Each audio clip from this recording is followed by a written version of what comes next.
اور ان لوگوں کی مثال جو اللہ تعالیٰ کی رضا کی تلاش میں اور اپنے دلوں میں پختگی پیدا کرنے کے لیے خرچ کرتے ہیں، ان کی مثال ایک ایسے باغ کی مثال کی طرح ہے جو کسی اونچی جگہ پر ہو۔ اسے زور کی بارش پہنچے تو وہ اپنا پھل 2 گنا لائے، پھر اگر اسے زور کی بارش نہ بھی پہنچے تو کچھ شبنم ہی کافی ہے۔ اور جو کچھ تم کرتے ہو اللہ تعالیٰ اس کو خوب دیکھنے والا ہے۔ کیا تم میں سے کوئی یہ پسند کرتا ہے کہ اس کے لیے کھجوروں اور انگوروں کا ایک باغ ہو جس کے نیچے سے نہریں بہتی ہوں، اس کے لیے اس میں ہر قسم کے پھل ہوں اور اس تک بڑھاپا آ پہنچے اور اس کے کمزور بچے ہوں، پھر اس کو ایسا بگولا آ پہنچے جس میں آگ بھی ہو تو وہ جل جائے؟ اسی طرح اللہ تعالیٰ تمہارے لیے کھول کر آیات بیان کرتا ہے تاکہ تم غور و فکر کرو۔ اے لوگو جو ایمان لائے ہو، ان پاکیزہ چیزوں میں سے خرچ کرو جو تم نے کمائی ہیں، اور ان میں سے بھی جو ہم نے تمہارے لیے زمین سے نکالی ہیں، اور اس میں سے جو تم خرچ کرتے ہو گندی چیز کا ارادہ نہ کرو، حالانکہ تم خود ہی اس کو لینے والے نہیں ہو، مگر یہ کہ تم اس کے بارے میں آنکھیں بند کر لو اور جان لو یقیناً اللہ تعالیٰ بڑا بے پرواہ بے حد خوبیوں والا ہے۔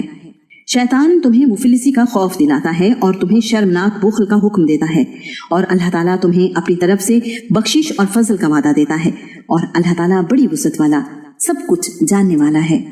وہ جس کو چاہتا ہے حکمت عطا کرتا ہے، اور جس کو حکمت عطا کی گئی یقیناً اس کو بہت زیادہ بھلائی دے دی گئی، اور عقل مند ہی نصیحت حاصل کرتے ہیں۔ اور جو بھی تم خرچ کرو، کوئی خرچ یا جو بھی نظر مانو، کوئی نظر، تو بلا شبہ اللہ تعالیٰ اس کو جانتا ہے اور ظالموں کا کوئی مددگار نہیں۔ اگر تم صدقات ظاہر کرو تو کیا ہی اچھا ہے، اور اگر تم اسے چھپاؤ اور انہیں ضرورت مندوں کو دو تو وہ تمہارے لیے بہت زیادہ بہتر ہے، اور وہ اللہ تعالیٰ تمہاری کچھ برائیاں تم سے دور کر دے گا، اور جو بھی تم کرتے ہو اللہ تعالیٰ اس سے پوری طرح باخبر ہے۔ ان کو ہدایت دینا آپ کا ذمہ نہیں ہے، لیکن اللہ تعالیٰ جسے چاہتا ہے ہدایت دیتا ہے، اور خیر میں سے جو کچھ تم خرچ کرو گے وہ تمہارے ہی لیے ہے، اور تم اللہ تعالیٰ کی رضا کی طلب میں خرچ کرتے ہو، اور خیر میں سے جو کچھ تم خرچ کرو گے اس کا پورا پورا بدلہ تمہیں دیا جائے گا، اور تم پر ظلم نہیں کیا جائے گا۔ صدقات ان فقراء کے لیے ہیں جو اللہ تعالیٰ کے راستے میں روکے گئے ہوں، وہ زمین میں سفر کرنے کی استطاعت نہیں رکھتے، نہ واقف آدمی سوال سے بچنے کی وجہ سے انہیں مالدار سمجھ بیٹھتا ہے، آپ انہیں ان کے چہرے ہی سے پہچان جائیں گے،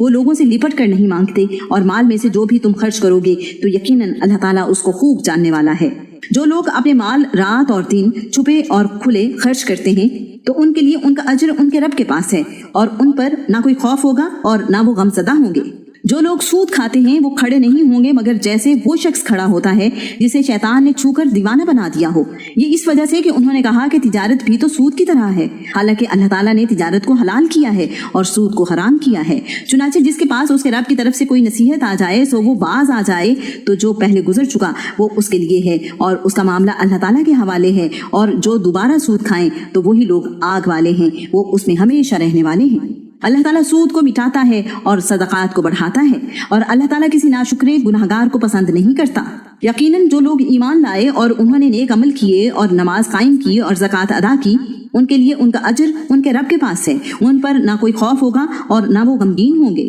اے لوگو جو ایمان لائے ہو، اللہ تعالیٰ سے ڈر جاؤ، اور جو سود میں سے باقی رہ گیا ہے اسے چھوڑ دو اگر تم ایمان والے ہو۔ پھر اگر تم نے ایسا نہ کیا تو اللہ تعالیٰ اور اس کے رسول کی طرف سے بڑی جنگ کا اعلان سن لو، اور اگر تم توبہ کرو تو تمہارے لیے تمہارے اصل مال ہیں، نہ تم ظلم کرو اور نہ تم پر ظلم کیا جائے گا۔ اور اگر کوئی تنگ دست ہو تو آسانی تک اسے مہلت دینا ہے، اور تمہارا صدقہ کرنا ہی تمہارے لیے زیادہ بہتر ہے اگر تم جانتے ہو۔ 280 اور اس دن سے ڈرو جس میں تمہیں اللہ تعالیٰ کی طرف لوٹایا جائے گا، پھر ہر نفس کو پورا پورا بدلہ دیا جائے گا جو اس نے کمایا، اور ان پر ظلم نہیں کیا جائے گا۔